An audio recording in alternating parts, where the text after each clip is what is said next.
everybody, how you doing today? My name's Andrew. I'm Matt. I'm Tracy. I'm Megan. I'm Grandpa. I'm Aunt Becky. I'm Daniel.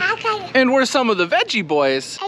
And we'd like to thank you for stopping by. If you're new here, please consider subscribing because we can grow a lot of stuff on the farm, but one thing we can't grow is this channel without your help. Welcome back, everyone. It's so nice to see you. We have woken up to a very wet and rainy day here in Northeast Pennsylvania. And last night when I went to bed, I didn't realize we were gonna be receiving this much rain over the night. Just a little bit under 3 inches. That is a lot of rain. Now I'm starting to wonder where all this rain is gonna go. Our fields have been pretty wet and swampy, and I don't think today is gonna be any different. Now yesterday we had a very important job, and that was going through the tomato fields and pulling out everything that was ripe. We have a few baskets up here in front of the farm market. These are gonna be used for canning, and I hope the customers are ready because we're gonna start picking a lot here soon. Now, as I mentioned already, it's been pretty wet as it is, but this extra 3 inches of rain on top of it, well, that's gonna make things even worse. Now, as you just saw, the farm market is all set up. Not only is the farm market all set up, but it's all filled up. So we're gonna be moving on to taking care of animals. There's always a lot you have to watch out for when it rains that much on the farm.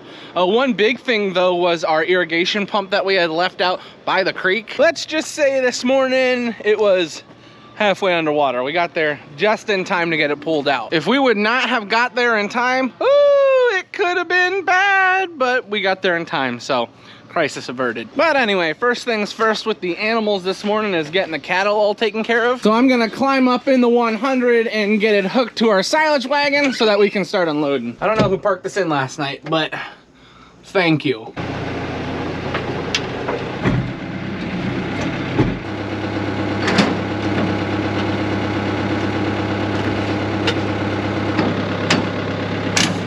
Look at this. Everybody is all lined up, ready for breakfast. What's up, big girl? Look at you. How's our mama? Oh, yeah.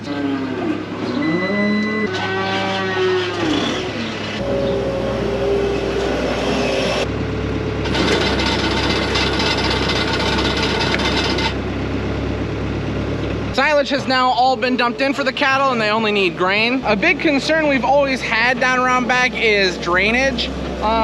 Quite frankly, we've done a lot with drainage over the winter and it's actually been working out quite well. We do have this sloppy low section right here, but we've always had trouble with that area. The drainage has been something that's helped us out a lot because quite frankly, it has been very, very wet. And if it was this wet last year, it'd be a lot more flooded down around back. Thankfully, it's not too bad though.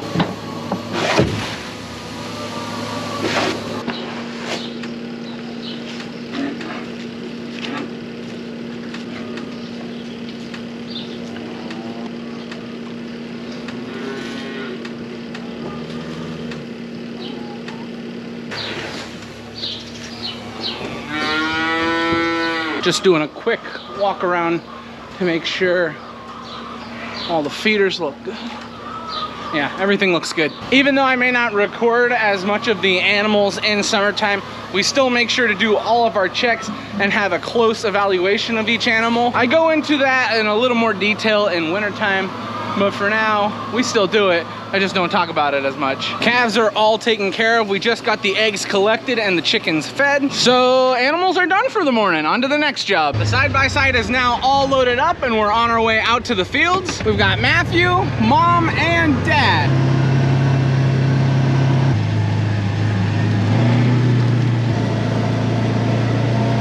That must have been a really pounding rain last night. Some of these crops look like they've been stamped down. Now we're dropping off my mom right here with the basil and parsley. She needs to get both picked for this morning. And we're gonna be heading over to the sweet corn because we have no sweet corn back at the farm market. So we just left Mom off there, and by the time we're finished, she should just about be done with getting what she needs.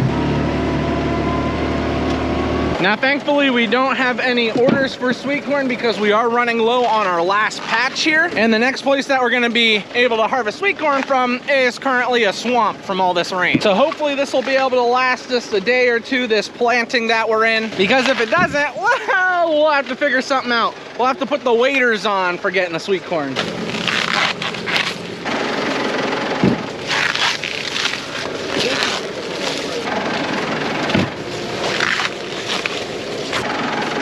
We're calling an audible. We're gonna go to the swamp, and see if it's that bad, because this corn is just a little bit too overripe. So what's gonna happen with everything right here, it will be chopped up and used for the cattle. Don't worry, some of you may have been concerned that we were gonna leave my mom out here. We would never. We stopped and helped her get some curly and flat leaf parsley picked, and they're finishing off just a few more bags of basil. And that's all mom really needed out here. So once we get these last few bags harvested, we're gonna take her back to the farm. We have arrived at the field, so we're gonna do a little scouting to find the best sweet corn. I mean, stuff looks good.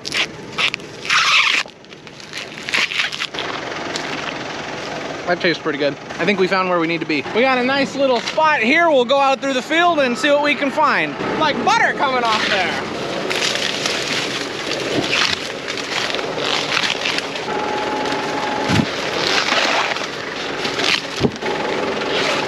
Now we have moved to a completely different farm, so our bear friend shouldn't be an issue where we're at now, which is a good thing. We don't need that bear destroying any more of our sweet corn. I had a couple people in the comments asking if we've ever seen bears while we've been out in the field. Yes, we have. Thankfully, the bears in this area are very mild-mannered. I don't know if that's the correct word to use, but they've never really given us an issue with anything, and we don't see them too often. Thankfully, the tractor is bigger than them, so they don't usually like to stick around when they see us driving it out through the field. Now, there have been times where we've come up on bears that have been sleeping. Everybody gets frightened then, but they usually just run off. Saw a real fat one laying there sleeping one day. You're talking about the bears, right? Not Matthew. Oh, Dad, come on. There's not even an air conditioner in a cornfield. How could I fall asleep?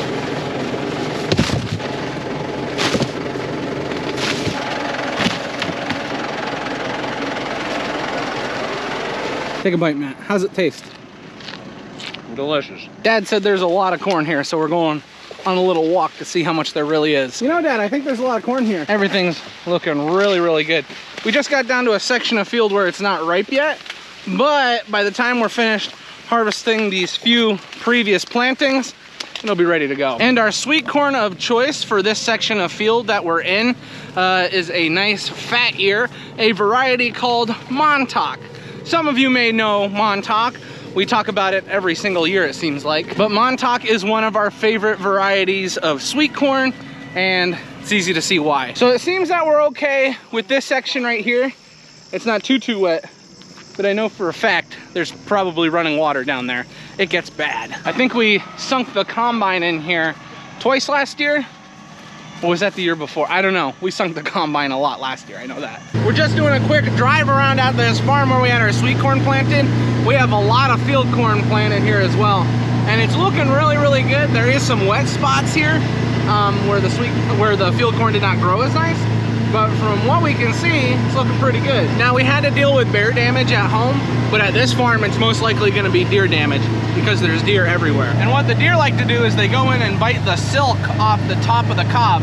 So they'll take about, I'd say 25% of the corn with them when they leave. There's a little river coming out of the cornfield. Yeah, that looks good. So I didn't see too much in the sweet corn, but we didn't get that far into the field. We'll probably be seeing more later on. Well, that wasn't too much hassle. All we need to do now is get the sweet corn pulled into the cooler and fill up our stock, and then we'll be able to move on to the next job. But just look at that sweet corn. Wow, those are some fat ears.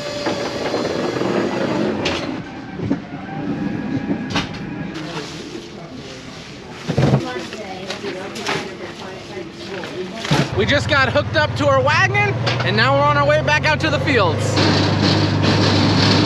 The next thing we're gonna be harvesting today is pickling cucumbers. We've harvested them quite a bit this year, so you guys kind of understand how this works. Our first planting of pickling cucumbers is all finished. So all we have right now is the second planting. Now, usually we would have a third planting bumping up right against this one. However, this planting came on a lot sooner than expected, so we might have a little lull period between pickings. But we have to wait and see. Hopefully our next planting, just like this one, will speed up and we'll be able to harvest it sooner than expected. That would be really nice. We're harvesting basically everything that we can find today. There is a few things that we have to look out for. Probably the number one thing is waterlogged cucumbers. That's cucumbers that have soaked up more moisture than usual. Waterlogged cucumbers are an issue because they do not store. We can still harvest them.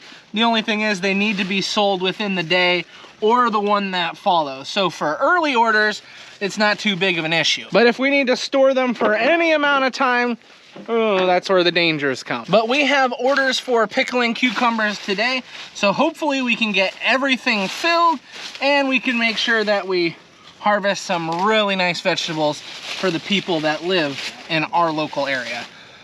Look at them, gorgeous.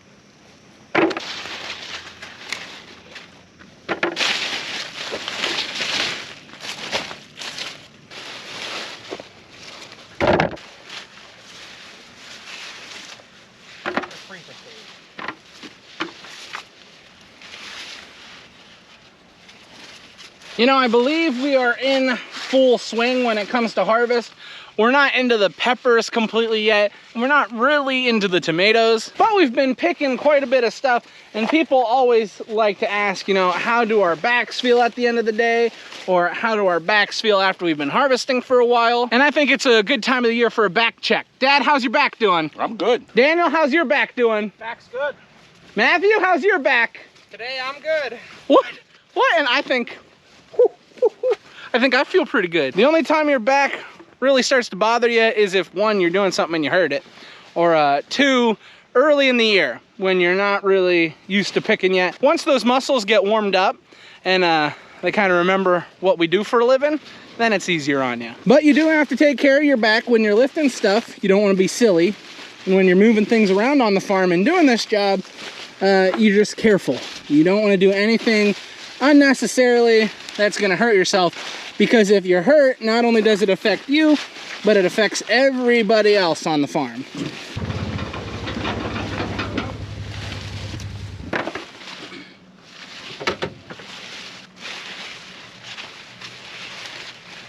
I don't know what it is, Dad. These cucumbers seem to be holding on. They're looking pretty good. You know, Dad, people like to talk a lot about our soil, but why do you think these cucumbers are growing so nice in this soil? Well, it's the shaly ground. It drains, so the water doesn't sit in sections. Back where we have a little nicer soil in the dips, you can see the water lays, and there the plants aren't doing so well. Here where it's shaly, drains away, stuff really looks nice out through here. Look at the cantaloupes laying there. So you're telling me having rocks the way we do in our fields isn't always a bad thing? Well, it's not good, but it's not always bad either. It's the size of the rocks that really makes a difference. The rocks aren't too large, which we're thankful for. When you have large rocks in your field, that's how you damage equipment. But the smaller, shaly rocks that we have really drains the soil away and saves us from having some really bad seasons. Just look what I just grabbed right out of one plant. We just got finished with harvesting the pickling cucumbers. We got 3, 6, 9, 12, 15, 16, 17. So about 17 baskets altogether once Daniel dumps his on. And I think those are numbers we're all very happy with. It is lunchtime at the farm. We're actually gonna be a little late. I know, big shocker. Can't imagine the Veggie Boys missing lunch. But don't worry, we're not missing lunch. We're just a little late. I think all of us are pretty happy with what we saw today. The fields were not near as wet as what we had expected. There is water running out of the tomatoes, so maybe there's sections of the tomatoes that are a little worse off, but from what we've seen, it hasn't been too terrible. Some stuff that has enjoyed the rain has been these later or the last plantings of pickling cucumbers, regular cucumbers, and zucchini. And the sweet corn and the field corn has looked great. So, I mean, we're pretty happy overall. It needs to slow down on the moisture, just a little bit. Give us a break. But all things considered, I think we're pretty happy with what we've harvested and what we've seen. Even on top of the wagon, Daniel is not tall enough for the corn. Alrighty. Let's see what we're having for lunch today. It looks like we're having tuna fish and egg salad. Looks good to me. After we got finished with lunch, the first thing we did was run our cucumbers through the washer, so they are now all cleaned. And they were pretty warm because they are steaming up this cooler. We got a few more baskets to carry in, but once we're finished with that, we'll be moving on to the next job. Getting the side-by-side loaded up with our crew. Matthew is not gonna be joining us right away because he has to make a delivery. So the rest of us boys are heading back to the field to start picking. The first stop for the afternoon is gonna be our cherry and grape tomatoes. We've got a few different varieties that run along this first row that go with the heirloom. So we're just gonna see what we can find here and harvest what we can. What we're basically doing is picking anything with color. And the reason for that is because these more mature or darker colored tomatoes will split from all the moisture that we have. So when they start to change color, well, that means we're gonna be picking them. You know that.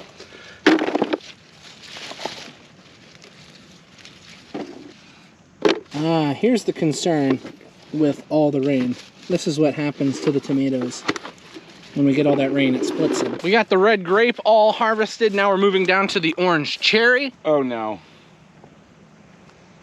There's a lot here. Orange cherry have gotten a lot more popular in the area where we live. They are a low acidity tomato and they taste very sweet. Almost like candy. Tomato candy.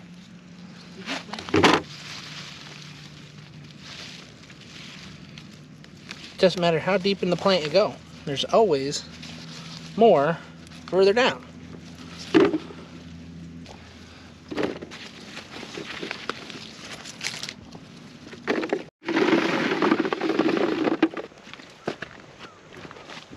We got all the grape and cherry tomatoes harvested that we needed. Now we're on to peppers. Now you can see how much water has been in our fields. So this is what that rain did last night. We got a huge section of our pepper field that has been completely swamped.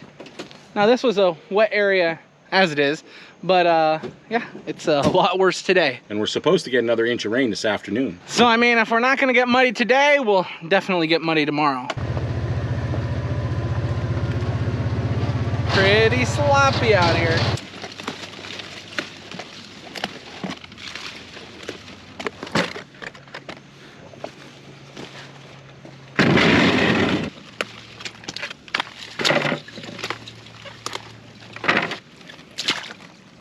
What did you say? Don't go that way, it's a bit muddy. Oh, okay, I guess I'll go the opposite way.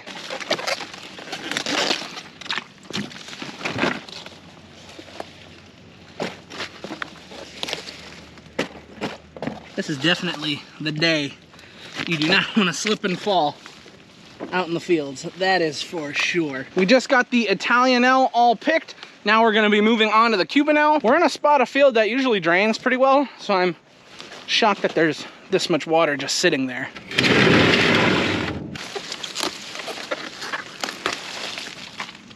Now we just got finished with the Italianelle and we moved on to the Cubanelle, and people always ask me what's the difference between the peppers. Biggest difference is the color of the peppers. These are a lighter green. They do turn to a nice orangish dark red. Now when it comes to the taste and the texture of the peppers, the Cubanelle, which I'm picking right now, has a thinner skin but a thicker flesh. Now the Italianelle are actually the opposite of that. They have a thicker skin and a thinner flesh. They're both really good frying peppers, but that's the difference between the two. Doesn't get much tastier than this, man.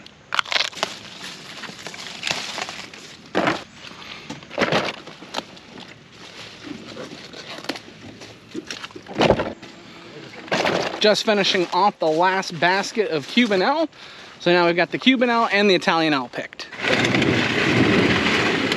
The next pepper we're gonna be harvesting is bell peppers. And these plants here are loaded to the point where they're actually starting to fall over. So we're trying to loosen up some of this weight that these pepper plants are dealing with.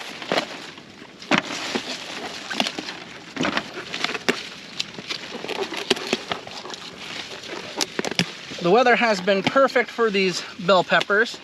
And they have enjoyed every second of it, and it's obvious with the harvest that we're getting today. These plants are loaded with beautiful large bell peppers. Wow, that's a big one. That's a prize winner.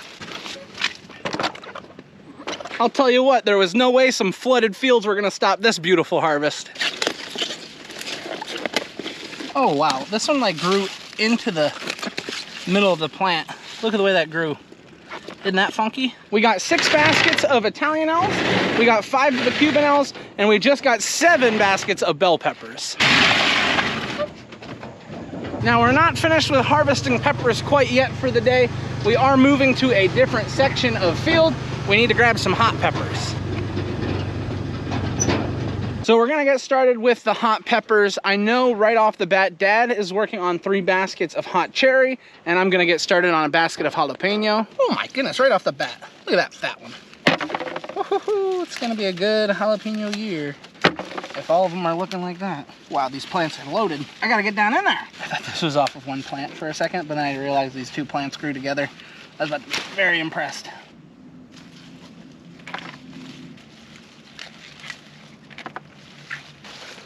Oh wow, this plant is loaded.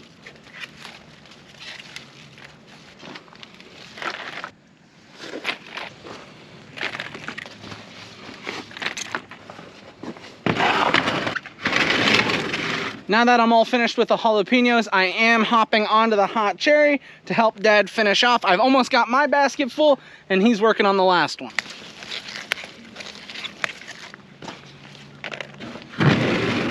This is everything that we got picked this afternoon when it comes to peppers, and I think we did a really good job. Everything looks really, really beautiful, and oh yeah, they smell good. Now that we're finished with the peppers, that's everything we had to get picked this afternoon, so we're heading back to the farm. All the peppers have now been moved into the cooler. It was looking pretty empty in here before we moved the peppers in. We got the bell peppers, Italian elk, Cuban elk, and all the hot peppers. It just smells like peppers in here. Smells so good. So once we got all those peppers moved into the cooler, we just had to grind feed for the afternoon. Feed has been all ground for the animals. The animals are all fed for the night. And now we're up in the farm market putting everything away. We have made it up into the house and dinner is on the table. Grammy has made shepherd's pie for us. What? Good deal. And not only has she made shepherd's pie, but she's also got chocolate pudding here. Isn't that wonderful? And since it's so wonderful, that means this is where we're gonna end the video today. I'd like to thank everyone for watching, and I hope to see you next time. Bye-bye. Bye-bye. Bye. Bye.